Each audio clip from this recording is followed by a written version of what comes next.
Hey, great. I started watching videos, content. We started following each other.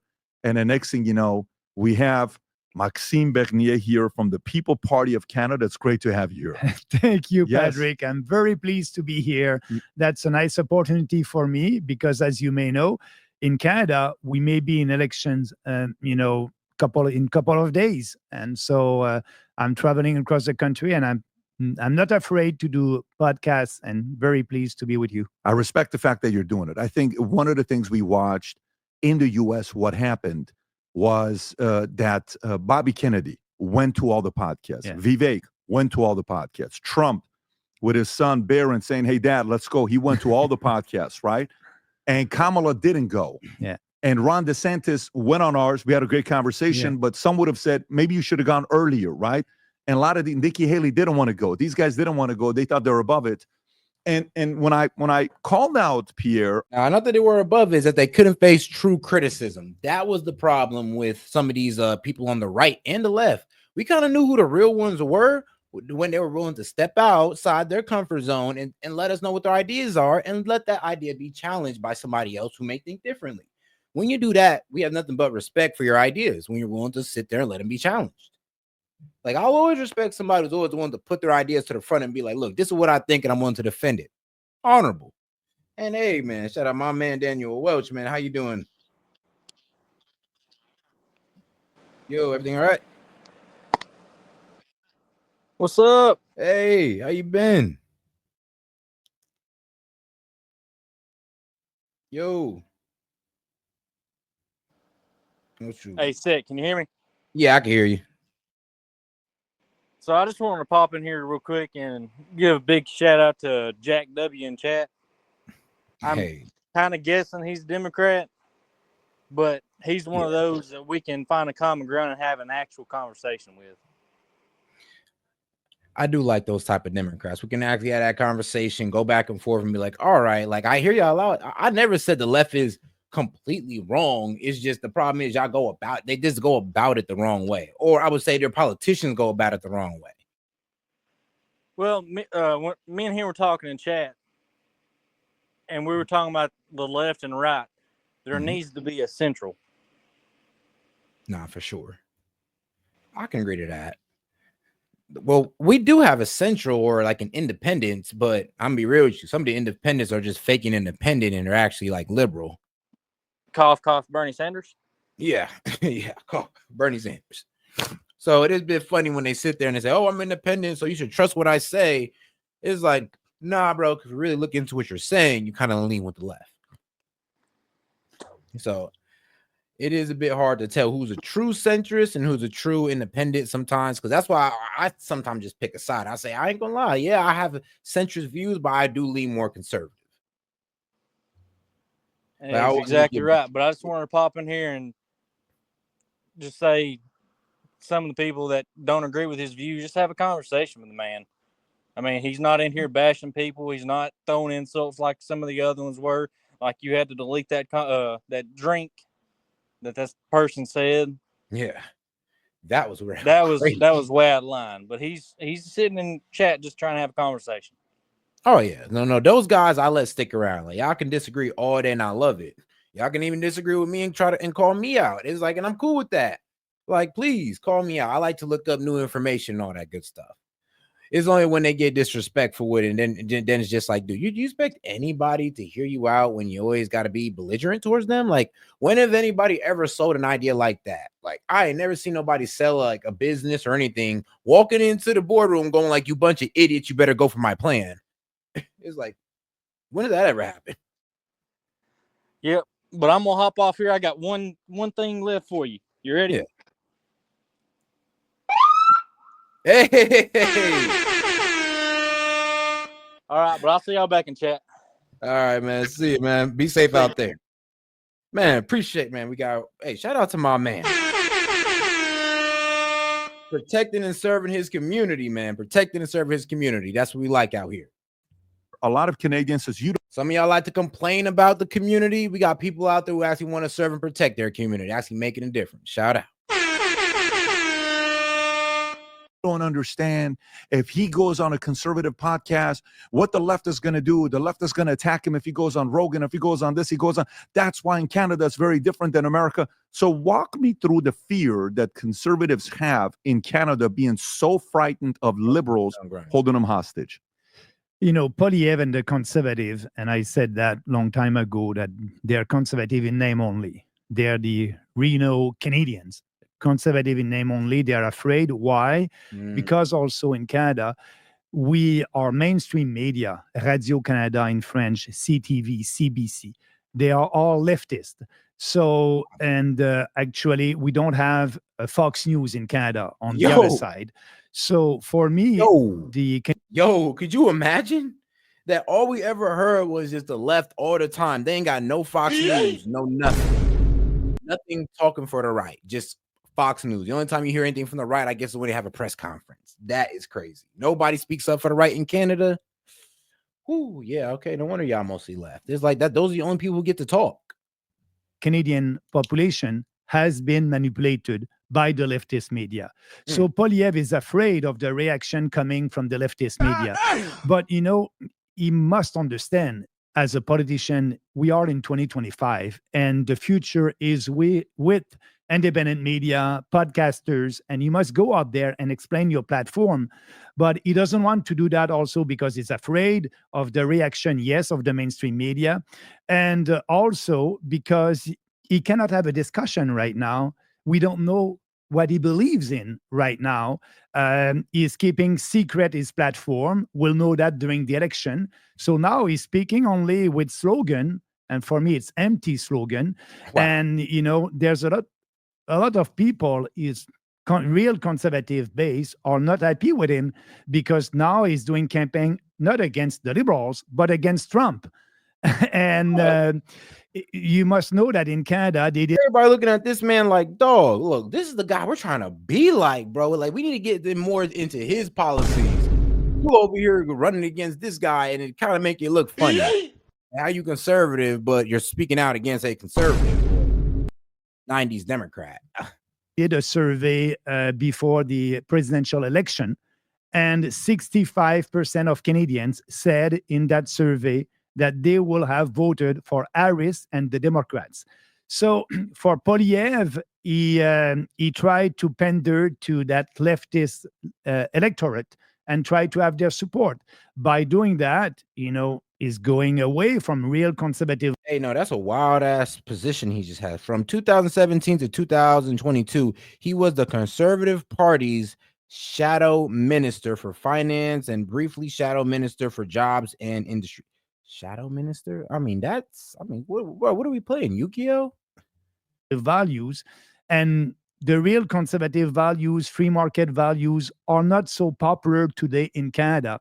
So we need to be out there and to speak about our ideas. And that's what I'm doing as politicians. And that's why I left. And I quit the Conservative Party of Canada in 2018. And I said that this party is morally and intellectually corrupt because they won't promote conservative ideas. And by doing that, they're giving credibility to the leftist narrative. And that's what Polyev is doing now. And people are not happy with him. Like you're not happy with him because he's not doing his job as a real conservative, and he's not. Yeah, to me, it's the reason why I respect Trump as much as I do, as well as Bobby Kennedy. Because he's saying he's conservative, but he's not standing on conservative value. What is this campaign against Trump? I mean, why are you trying to get in a trade war with America when we subsidize y'all? It's just not a smart move. Anytime, any place, anywhere, and not afraid of the leftist media. Yeah. And in America, you got to respect that. Yeah. And when you looked at Kamala or some of the other guys, it wasn't anytime, any place, anywhere. It just was. It had to be controlled. Here's the questions you get to ask me. You better ask this. Nothing more than this. So I want to play the clip you and I were talking about earlier. This is Pierre playing a clip. Rob, if you can go to my Twitter account, go up a little bit, keep going. I think it's the one two above. Go two above. No, the other way, Rob. Go two above, right there. Go down to Ben & Jerry. It's right there. So go to Pierre's if you could, and let me just first read what he says, and then I want to get your commentary on it. So he says, last night, President Trump endorsed Mark Carney. Why? Because as Trump said, he's easier to deal with and knows that I will be a tough negotiator and always put Canada first. Carney is weak and would cave to Trump's demands, just like he did when he moved his company headquarters from Canada to New York City. Canadians don't want a weak and conflicted leader. They want a strong prime minister who will put Canada first. So now let me play the clip. Here's Trump. Okay. Rob, if you can play the clip of Trump, what he says here. Go for it. Isn't that going to be make them more hostile to us and possibly I'd rather deal with a liberal than a for China closer to Canada, and that would really put us in a bind. The conservative that's running is stupidly no friend of mine. I don't know him, but he said negative things. When he says negative things, I couldn't care less. I think it's easier to deal actually with a liberal. And that's what the conservatives do not want in Canada. They're like, bro, why would he want to work with us in a very positive way if we're shit talking him? Like, this is the same thing that, like, I ain't gonna lie, the left was saying we should do to Putin. It's like, yes, we should just talk ish about Putin the whole time and then expect him to work with us nicely. It's like, that's not how it works. So when y'all want to talk ish, and I'm talking to my Canadians, when now Pierre want to talk ish about Trump is easily going to be like, yeah, you know what? Let me look toward more the Liberal Party. They seem to be more capitulant to what I'm trying to get around here or what I'm trying to do. And they are. And that's not helping y'all party, honestly. You might as well go back to say Trump, hey, yo, I ain't going to lie, you the best man ever. And we'll see what he does then. But I'm not even going to lie, bro. You put yourself in a very, very bad position with the president. And that's not good. That is not good.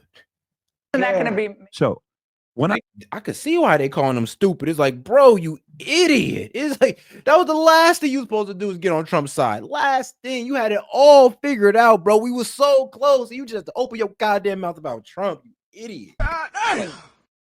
Yeah, I can feel the frustration of the Canadian, the Conservative Party. I can feel the frustration. I can feel it from here. I posted this, Rob. Go back to my tweet because I want to show you what people said. Okay, just go to the bottom of the comments to show what Canadians said. So some people said, right there. If you can go lower, I've been to Canada. Okay. Maxime Bernier is the only politician in Canada that can actually understand this. Pierre has never had an actual job outside of politics. He's a World Economic Forum uniparty shield through and through. Damn. He's a useless, whatever politician. He's no leader.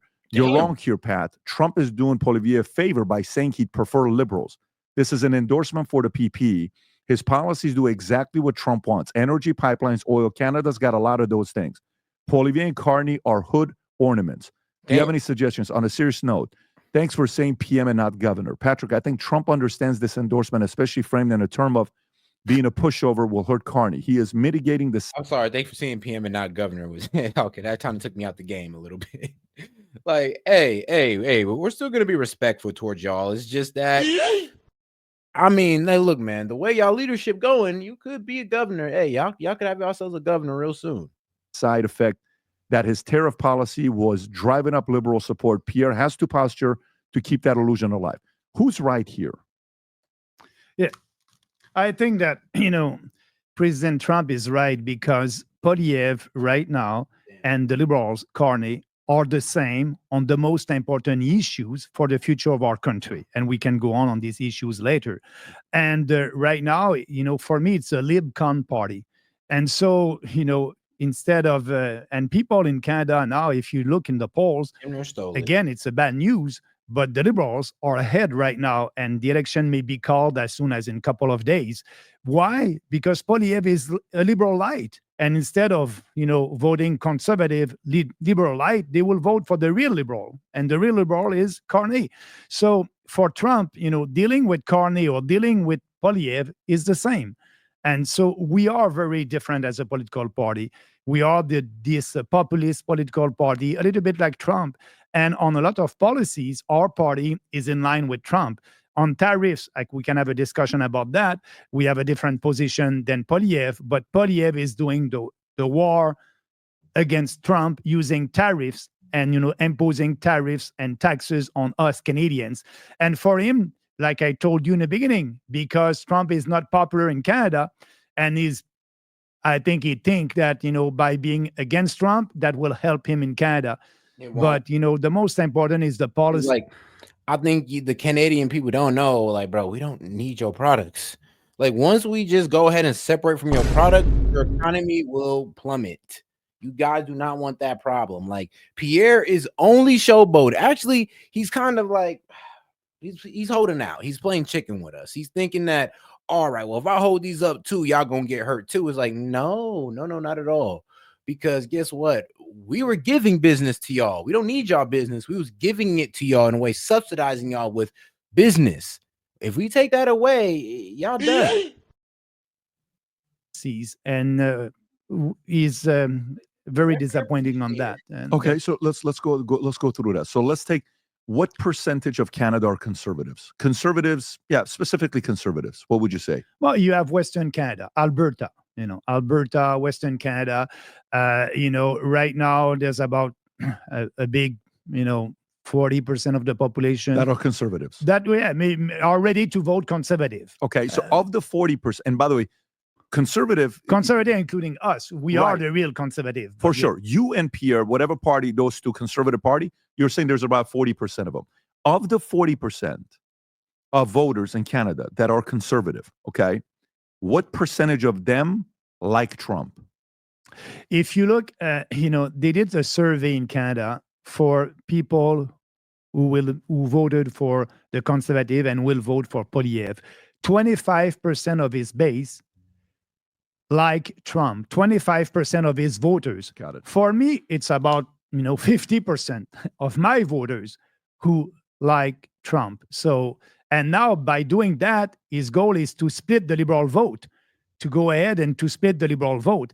But it's at a big risk of losing his base, 25% of his base. And so for us, we can grow there, but for us, our growth will come from non-voters. There's 40% of the population who didn't vote at the last election.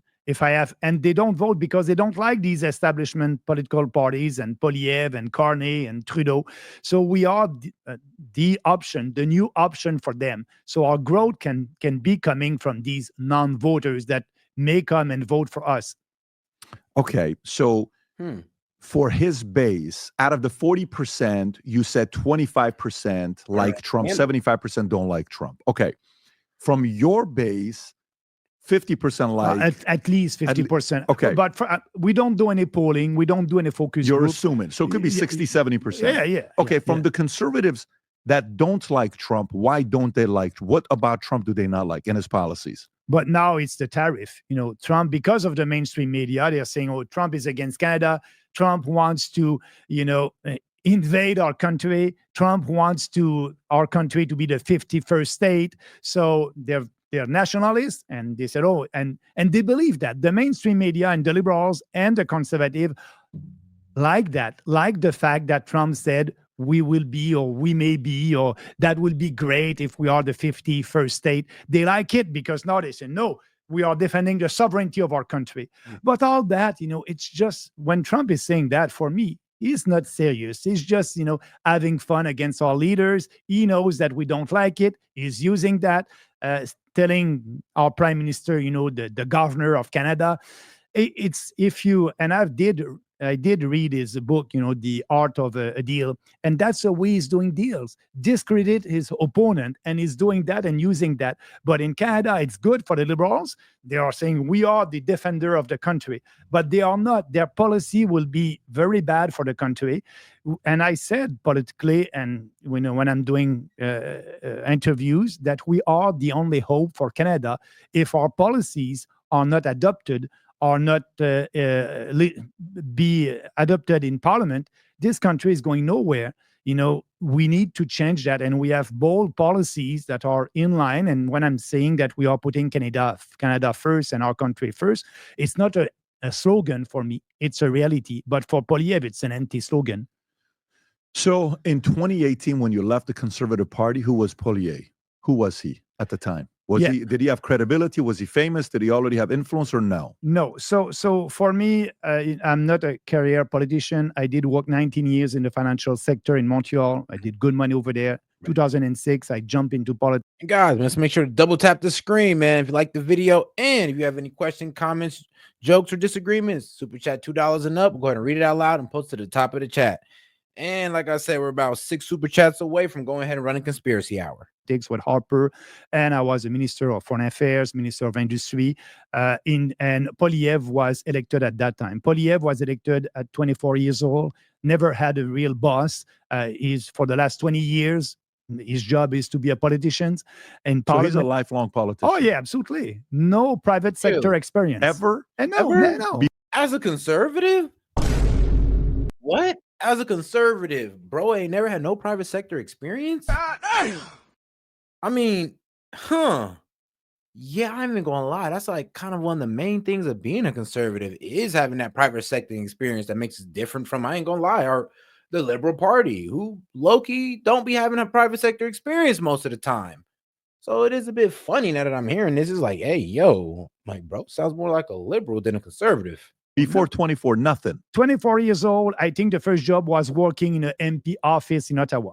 NPR office in Ottawa. Yeah. Working with a member of parliament in Ottawa in his office. Got it. So it's always been politics. Oh, He has yeah, zero yeah. free enterprise, No, free zero. market experience. Zero. Okay. So this guy is doing politics by survey, focus group, and he tried to please everybody. But when you do that, you're not able to win. Can you give an example of that? When you say he tries to please everybody, what examples do you have? On mass immigration. In Canada, we have mass immigration right now, and that's destroying our social fabric. We had more than 1.2 million foreigners coming to our country. Saw that. And for a country of 40 million people, that's a lot. Actually, the growth of our population last year was 3.2%, and the average growth of population in the Western countries was 0.2%. And 97% of our population growth is coming from immigration. So if you go like that for a couple of years, that's the replacement, theory, but in practice in Canada.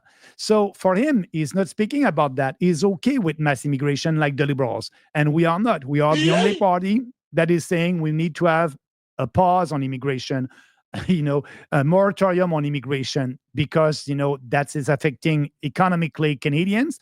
Our standard of living is going down. Inflation is up, and we have ghettos in our country. People are not integrating into our society. So it's a big mess, and we need to have that pause. So what I'm telling you is pandering to the end. I always did say, though, like, bro, the only reason why us people in America was able to have this whole idea that, immigration is not that bad is because we have a pretty big population. It would take way longer for us to get to Canada's level of, I ain't gonna lie, social disorder.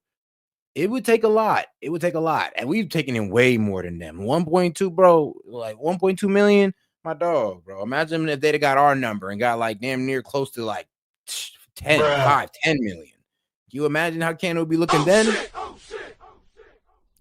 Like communities like Trudeau. So dodge the bullet, guys. We dodged the bullet. Polyev is doing the same game, because in some ridings in Canada, to win and to have a majority, in Toronto, for example, there's a lot of ridings over there, a seat over there, more than in Alberta. So, and that region, there's a lot of immigrants, and they want to have more of their friends coming to Canada. So Polyev is pandering to them to be sure to win these ridings, knowing that the majority of the population don't want that mass immigration anymore. But he's not listening to them, because for him, he's looking riding by riding, and he needs to seat by seat, which seat he will be able to win to be in government.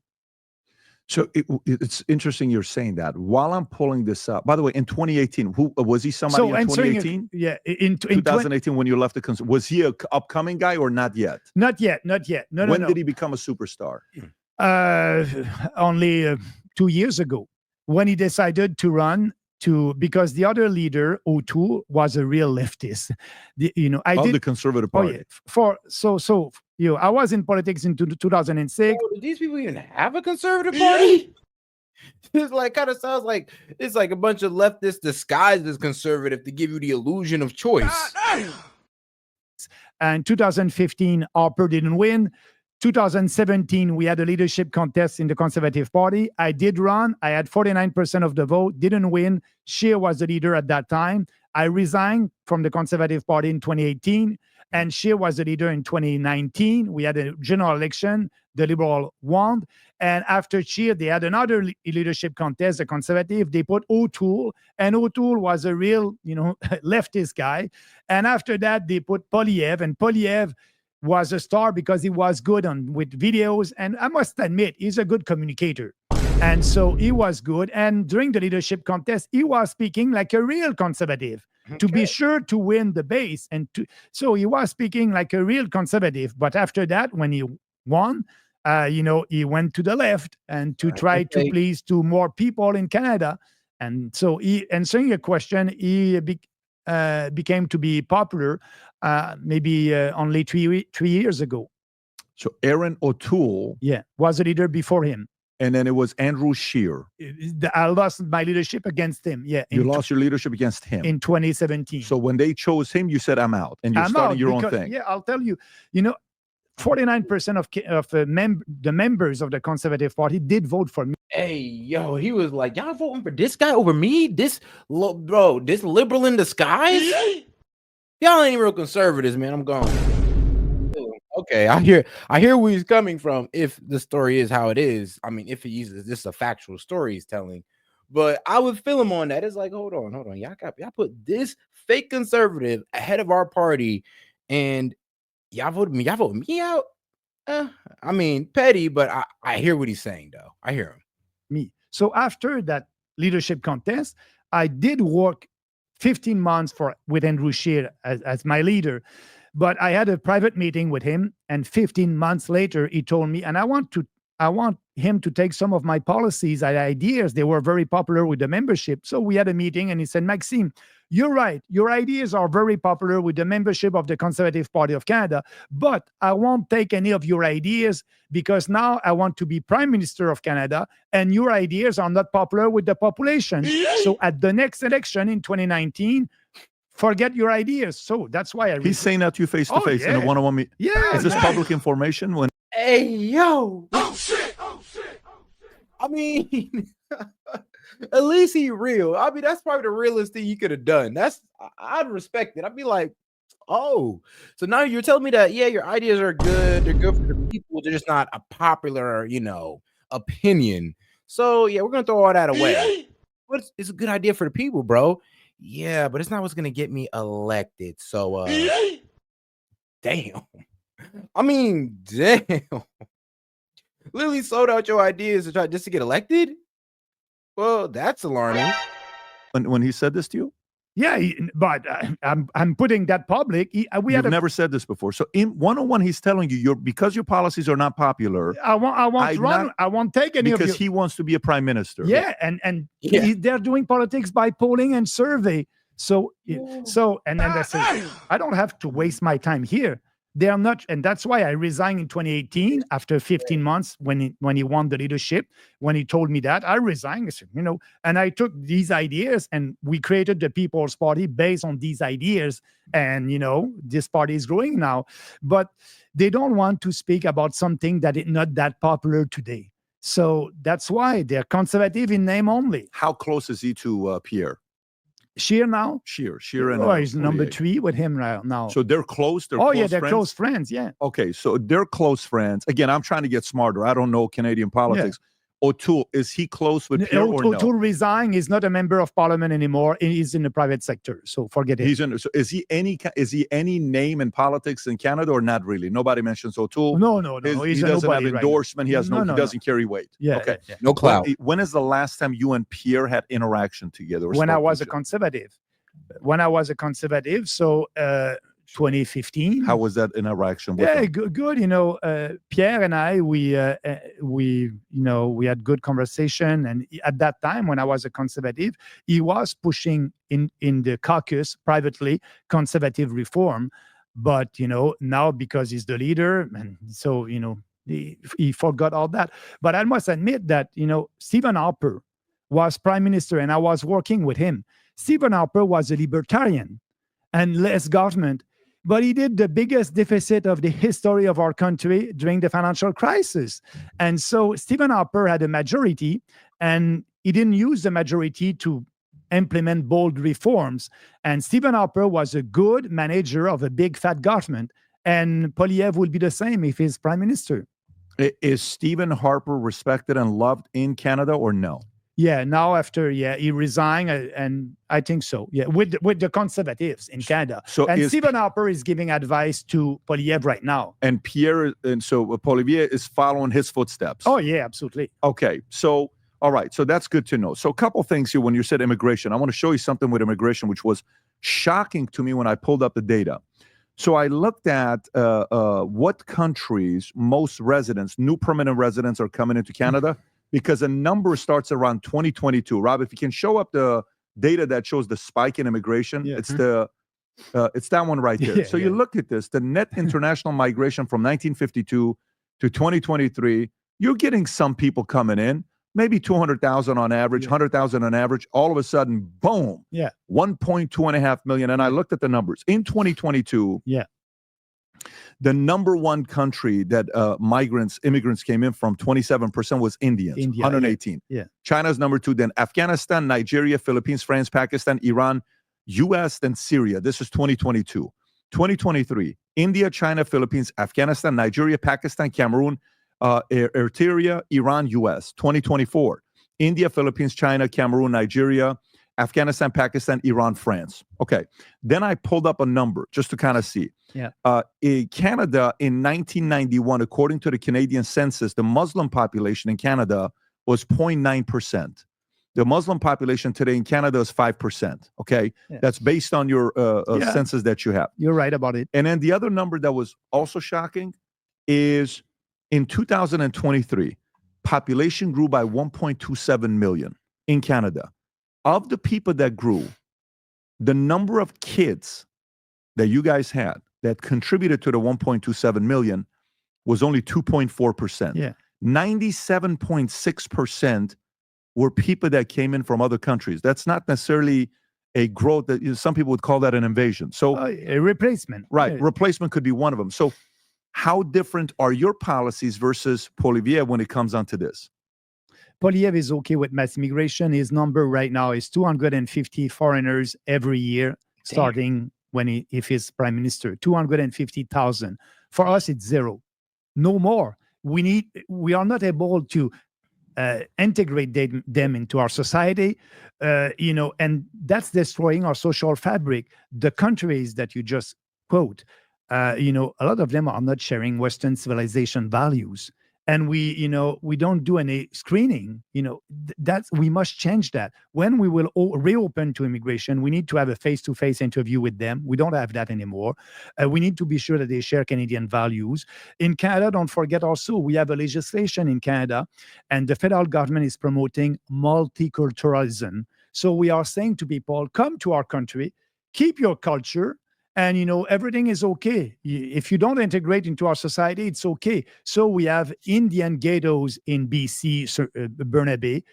I did hear about that, how the Indians were low-key kind of taking over, and I'm just like, that's why you kind of need to assimilate to their way of life, because you can't be going in there bringing down their, think about it like this. You can't put I can't put y'all third world living on first world orders. It just don't make sense. Like, y'all should low-key try to assimilate to these people in some way, shape, or form.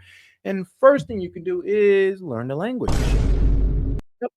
Learn the language. Be able to communicate with these people, and then that will open up understanding on both sides. If there's no communication, there could never be no understanding. We have ghettos also in Brampton, Ontario, and there's no incentive for them to come and to integrate into our society. And actually, before that, we were asking them to speak at least English or French. We have two official languages in Canada, English and French. That was a condition a couple of years ago to come to Canada, to be an immigrant. And now it's not anymore. So they don't. I don't know, maybe we should have did that in America, had two official languages, English and Spanish. We can get it taught in school, and now everybody knows. Everybody in America knows English and Spanish. If we'd have got out like that, it would have been cool with the Mexicans. But even then, though, in such high numbers, though, is ridiculous. Bro, like I said, nobody's against immigration. As long as they're coming over here for a good reason to work a high-wage job, then they're a high-skilled person, one of a kind. They can really push us in the right direction. If it's not that, I don't think they should be over here. We should just depend on our own talent. Like, period, point blank, depend on our own American talent. Don't speak the language. They're going in a ghetto. They don't integrate. That's changing the social fabric of our country.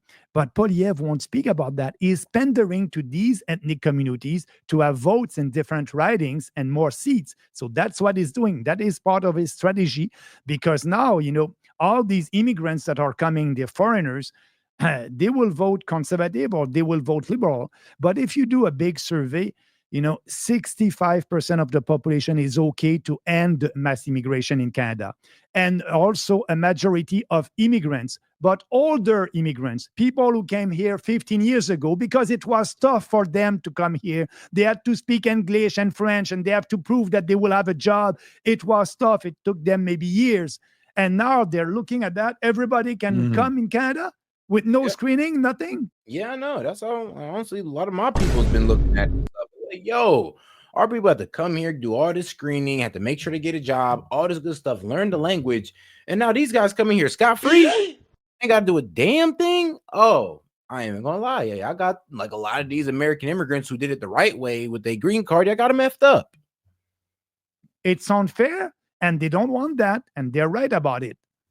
Yeah, that makes sense. And by the way, when you're speaking about to the audience in Canada, what comparison are you making? What comp? Meaning, let's just say if I'm buying a house and I say I'm willing to buy this house for $900,000, but I'm a realtor. What are the comps on the property? The guy next door sold for $820. The house next door sold for $817. The house next door that's similar size to you sold $805. It's not really a $900,000 house. It's really an $815,000 house. Okay, great. I'm getting comps. Damn. What country, when you guys are looking what Canada can turn into if it goes this way the next 5, 10, 15, 20 years, what do you see happening if they don't change their immigration policies? If we don't change our immigration policy, our standard of living will go down. Right now, the impact of mass immigration on housing, like you just said. Like our standard of living went down, just like affordability then went down. Damn. I mean, hey, he being real with this. It's scary what's going on there with real estate. Yeah, it's scary. A young family cannot buy a house downtown Toronto, downtown Montreal, or downtown Vancouver. And the solution for that, it's a question of, supply and demand.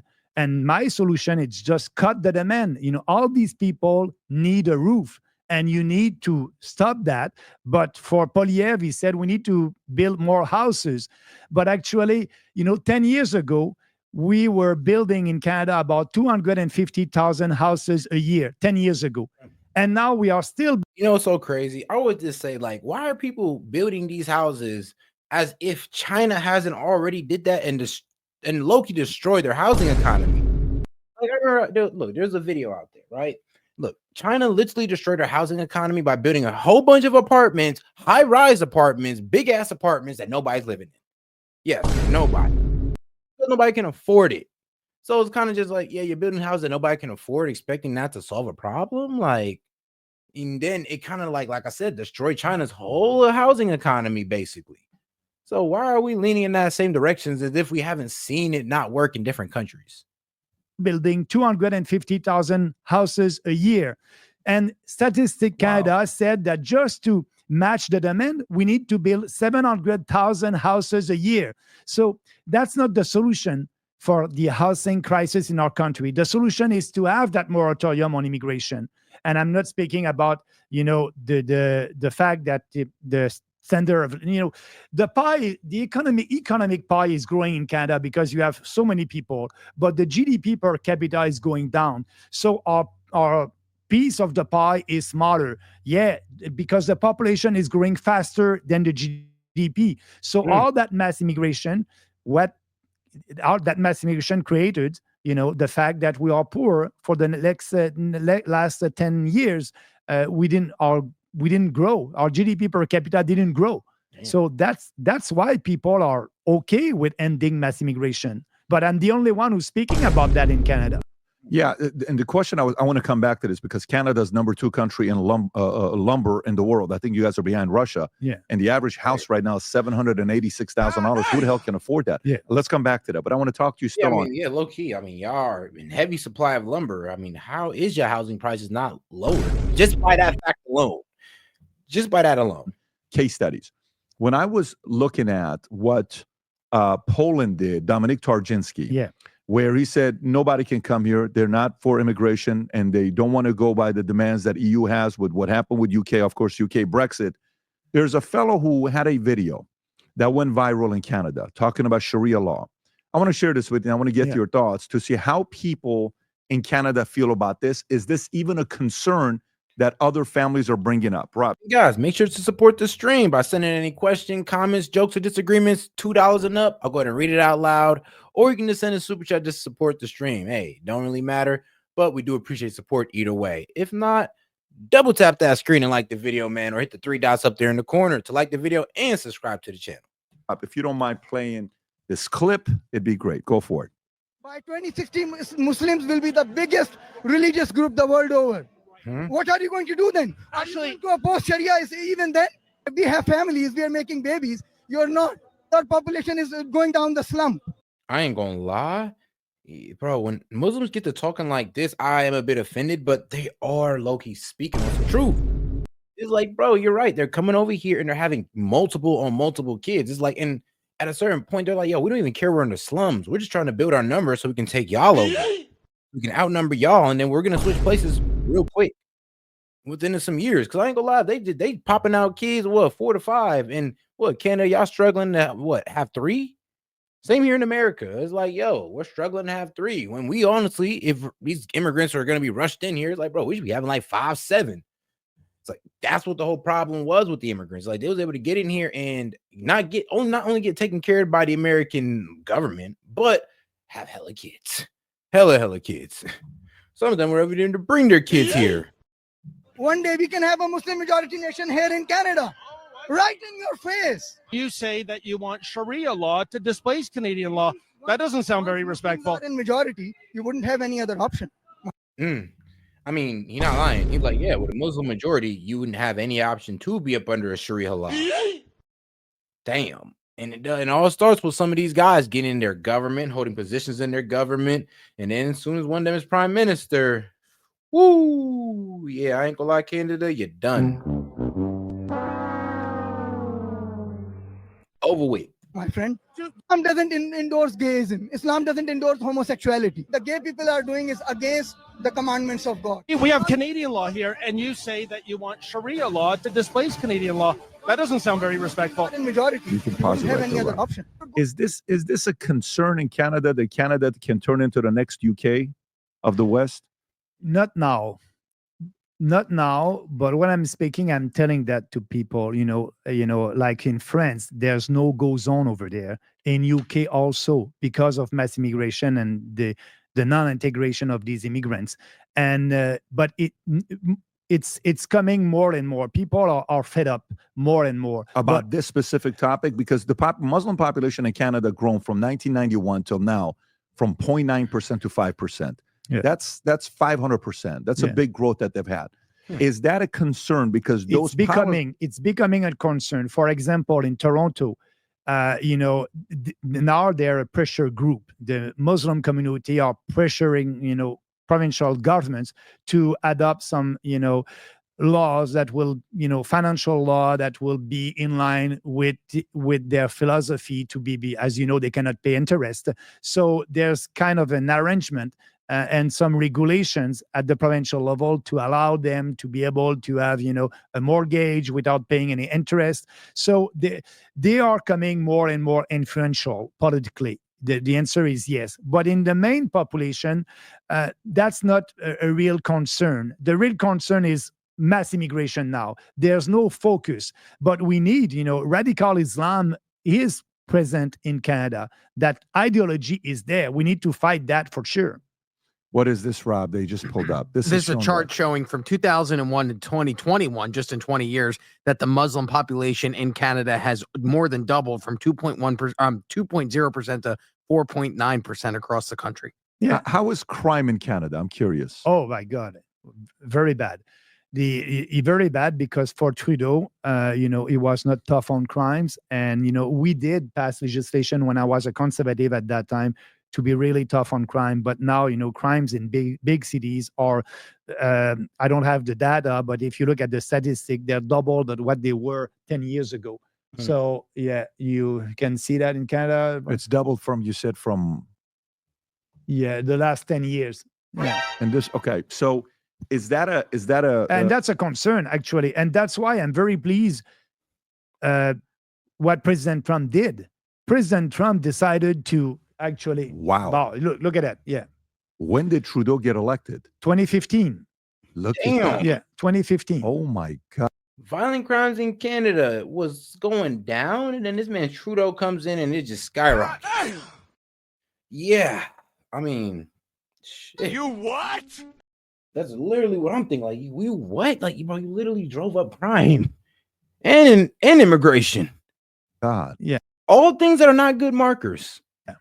And Trump, what I like from Trump, he said, protect your borders, be sure to fight crimes and all these drug traffickers.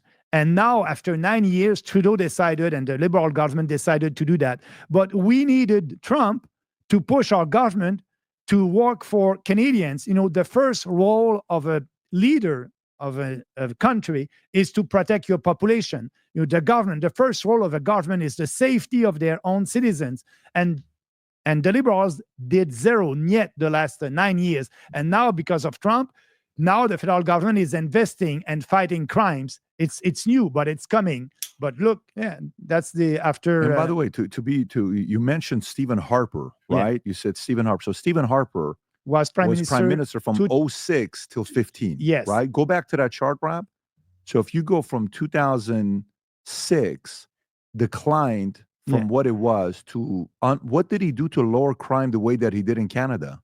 That's very impressive. Yeah, we passed legislation, and actually, but the bad thing is all our legislation that we passed at that time, minimum sentences and things like that, the Supreme Court of Canada said it's unconstitutional. Bruh. So a couple of years later, give people minimum sentences for bad crimes is unconstitutional. Okay. Oh, these legislation are not enforced anymore, and Trudeau was happy with that. And look what happened. Constitution y'all got. Wow. Okay, so let's go back to real estate.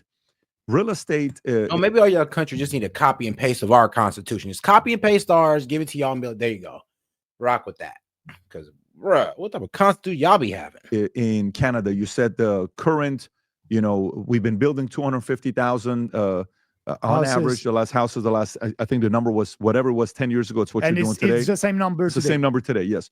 But the average property value right now in Canada, we looked at the number, is $786,000 for single family homes. That amazes me. Yeah, in big cities, Toronto, Montreal, Vancouver, not in little cities, but yeah, that's what very does it say here? Right there. So if you look at the average selling price of a home in Canada increased by 0.1%, year over year, 709. The average selling price of a single family home in Canada increased to 786.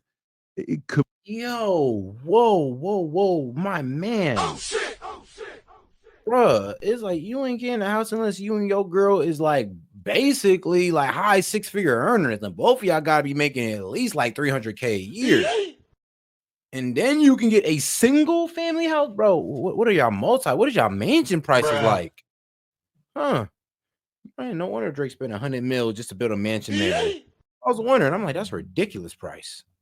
When you look at the amount of like supply and things that you, bro, you spent $100 million on a mansion. It wasn't even all that impressive. It was like a square box. I'm like, bro, you spent $100 million here in America, you're gonna get some crazy stuff. Vancouver, not in little cities, but yeah, that's what very does it say here? Right there. So if you look at the average selling price of a home in Canada increased by 0.1%, year over year, 709. The average selling price of a single family home in Canada increased to 786. When you look at the amount of like supply, bro, for one person to afford that, they literally have to make $1 million a year. Literally make $1 million a year. Like that, there's no other way. Like, bro, unless you were in the high 6 figures or you're just over there in the millionaire status, you're not affording a single family house. A single family house?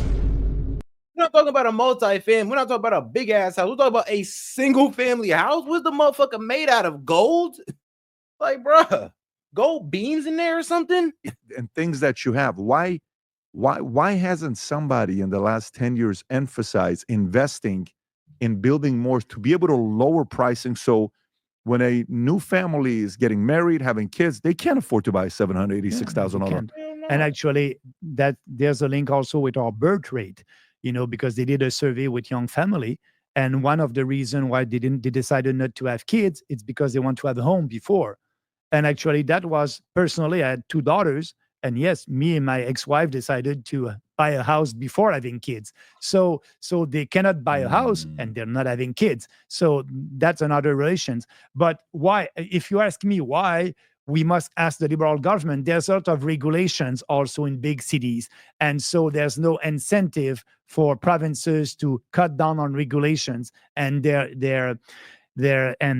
it's if you want to build something in a big city in Canada and to have all the permits, it can take months. So that's another big problem that we have. Rob, can you pull up the birth rate in Canada? I just pulled it up right now. I'm looking at it. Canada's fertility rate is amongst the lowest in the world, placing it in the lowest of the low category. Yeah. With a rate of 1.26. Right now you have it at 1.33. I have it at 1.26 children born per woman in 2023. That's a 2022 rate. Joining countries like South Korea, Spain, Italy, and Japan. So the logic for mass immigration, they're saying our birth rate is going down. Let's bring all these people. But these people are not young. Usually they're about an average of, I don't know, 30 years old or something like that. They're not so young. And so that's not the solution. The solution is easy. Cut that mass immigration, do all these bold reform, balance the budget, cut taxes, being sure to give more money in the pockets of these families, and they will be able to have a kid if they want to. Yeah, that is scary to think about the birth rate. By the way, I just pulled up a number to see if it can break down what percentage. It's not breaking down percentage, it's telling me numbers on what age they are, the people that are coming in. But birth rate, let's go to that. But they're not so young. So S.E.T Canada, I think birth rate is something that we don't like talking about here in America either, because we don't got a good birth rate either, guys. And then we bring up the birth rate, we got to get into dating and social dynamics. And well, I know how y'all feel about that. Did a survey about that. If you like, S.E.T Canada, average age of immigrants, something like that.